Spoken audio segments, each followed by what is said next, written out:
नामों को अनाउंस किया, क्योंकि बहुत सारे नाम ऐसे हैं जिनको देखकर लगता है कि वो अपना ही हित नहीं सोच रहे हैं, अपने साथ साथ शायद वो विपक्ष का भी और टीएमसी का हित भी सोच रहे हैं। तो इसलिए तो मैं कहूँगा इस सोच के लिए उनको बधाई देता हूँ।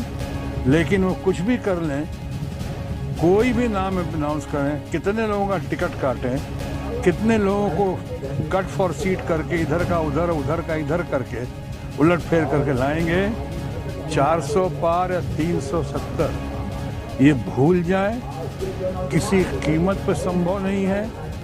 उन्होंने पुनः यहाँ आकर हमारे मित्र और भारत के माननीय प्रधानमंत्री नरेंद्र मोदी जी ने पुनः ममता जी का बहुत ही अपमान किया है। जैसी भाषा का प्रयोग किया उन्होंने कल परसों में यहाँ पे संदेश खाली के नाम पे, जो मामला सुलझ चुका है, जो मामला जिसको अंडर कंट्रोल आ गया है, उसको सिर्फ पॉलिटिकल रीजंस की वजह से उन्होंने फिर से उभारने की कोशिश की है। और इस तरह से उभार कर उन्होंने जिस तरह का भाषा का प्रयोग किया, जैसे पिछली बार दीदी वो दीदी करके जनता उसको आज तक माफ़ नहीं की उनको, उसके लिए इस बार भी जिस तरह का भाषा का प्रयोग किया है वो निंदनीय है, शर्मनाक है प्रधानमंत्री पद के लिए और हमारे मित्र माननीय नरेंद्र मोदी जी के लिए ये शोभा नहीं देता।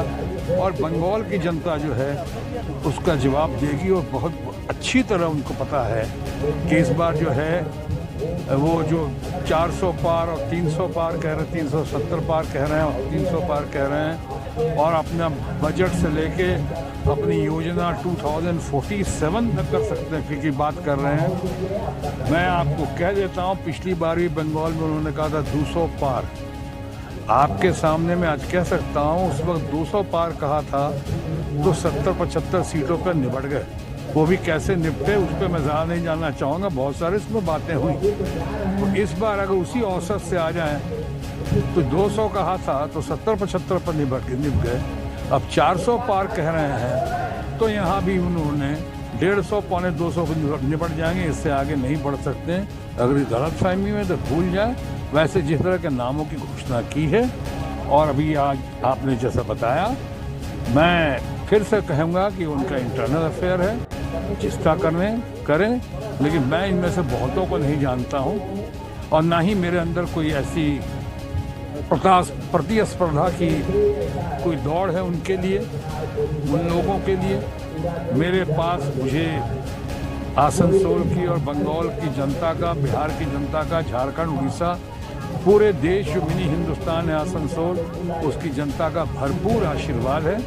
और मैं समझता हूँ इस बार फिर आप लोग के सहयोग से और जनता के आशीर्वाद से तमाम पुराने हम कीर्तिमान एक नए तरीके से स्थापित करेंगे।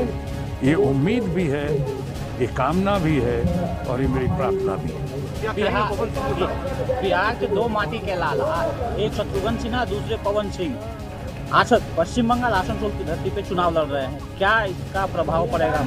मैं कैसे जानता हूँ, मैं तो जानता ही नहीं हूँ। कहीं ऐसा है, अभी आप जो कह रहे हैं मुझे तो ये भी नहीं पता है बिहार में हैं, कहाँ से हैं, या मैंने कुछ तारीफ सुनी है कलाकार सिंगर के तौर पे कि भोजपुरी फिल्मों में या कुछ जगह उनका, लेकिन मुझे नहीं पता है कि वो बक्सर से हैं कि वाराणसी से हैं, यूपी से हैं कि बिहार से हैं। लेकिन जहाँ से भी हैं सबको चुनाव लड़ने का अधिकार है, ये लोकतंत्र है। अगर उनको चुनाव लड़ने के लिए भेजा गया है तो ये मायने नहीं रखता कि उनके अगेंस्ट में कौन है, मैंने क्या रिकॉर्ड कायम किया और क्या रिकॉर्ड कायम करूंगा, ये नहीं। मतलब है कि लोकतंत्र में सबको चुनाव लड़ने का अधिकार है और वो आ रहे हैं, तो मैं भी उनके लिए अपनी शुभकामना और शुभाशीष रखता हूँ। फैसला जनता करेगी। इस वीडियो को लाइक करें, हमारे चैनल को सब्सक्राइब करें और बेल आइकन जरूर प्रेस करें